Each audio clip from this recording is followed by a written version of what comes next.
Hi, I'm Jimmy Clyde. Playing buttons and amateur productions of Cinderella has been my bread and butter, but I also know what it's like to live in the dark side, having played a corpse in a closed body bag and a deleted scene from an episode of Taggart. Join me, if you will, as we go on a journey into the psyche of some of the United Kingdom's most feared fellas. Some call them scrappers, others square jiggers, as we find out who is in fact as wide as the Clyde.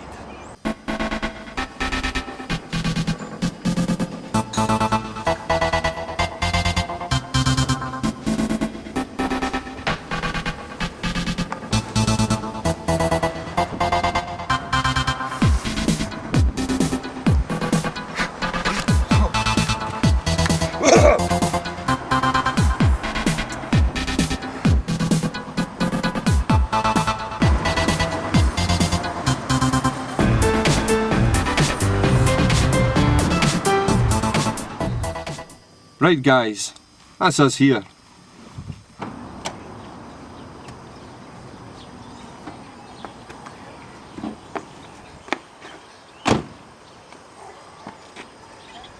We are now in the home turf of the boy that runs these streets. Are you sure this isn't someone's driveway? No? Okay. You could certainly smell the fear on the drive over here emanating from the housing estates. You get the distinct impression that this boy runs these streets with an iron fist. Like dogs can smell fear, he can smell the fear. We're about to meet the top Doug. Douglas, beware of the Doug. Sanchez.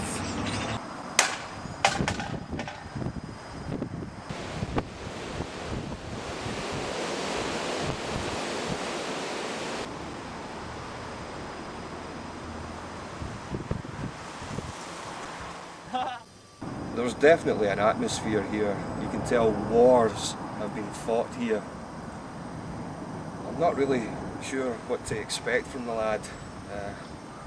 To be honest, I'm hoping there's some sort of connection there and he opens up to me like a little bud in a flower.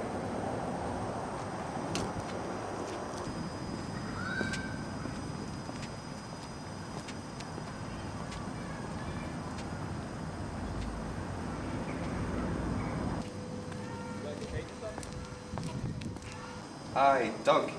Nice to meet you. Aye. How are you doing? I'm pure froze, man. I'm pure froze. So, can you tell us a little about yourself? Well, mate, I don't need to tell us about man. Anybody can tell you about me. Everybody knows us. Well, they kinda know us. Well, I mean, the folk that don't know us, they've at least heard of me, man. You know? Absolutely. Here, mate, it's pure freezing, man. I've got an empty by the way. You want to jump round? Aye. I mean, is that alright with you guys? Excellent. Welcome to my gaff, mate. Yes, it's very nice. Cheers, mate. Cheers. So Doug, tell me, we hear that you're involved in an organisation bigger than your average gang. What, my young team? Oh! Well, mate, we're the Kirky Bloods, man. The Kirky Bloods. Like the LA Crips? Nah, mate, like the Kirky Bloods. Oh yes, that's right. I remember that inspiring tale of inner city youth colours, directed by Dennis Hopper, who was excellent in Texas Chainsaw Massacre Part 2 and gave an above average performance in Waterworld, which I thought was unfairly criticised, winning 2 Razzies, including the Razzie for... What's your point, mate? Oh yes, sorry to digress. Don't the Bloods wear red? Yes, I'm sure they do. It's the enemies of the Bloods that wear blue. We had heard when coming to see you that you had a bit of a run-in with the law. Aye, mate, all the time, man. I hate the post and they hate us. Specifically, we had heard about an incident involving a police car. Could you tell us about that, perhaps? Alright, aye, I know what you're on about. In fact, I could just take you there if you want.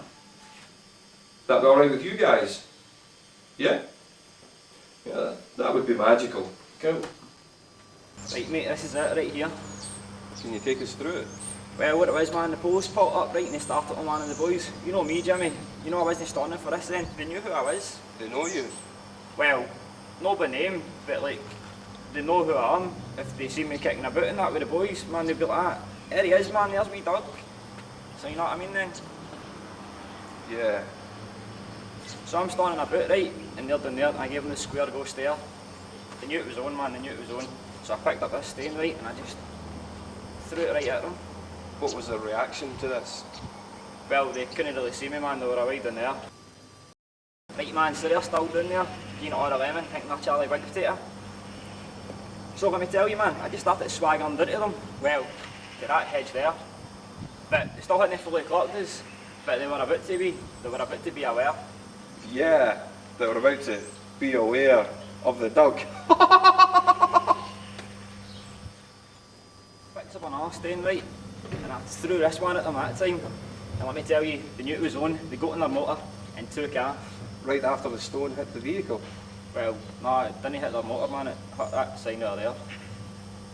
But they knew it was on, they saw the red in your eyes and knew that that stone had their name on it.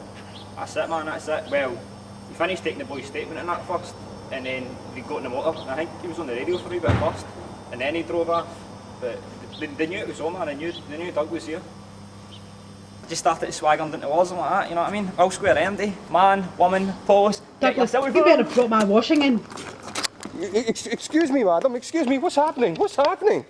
He's off.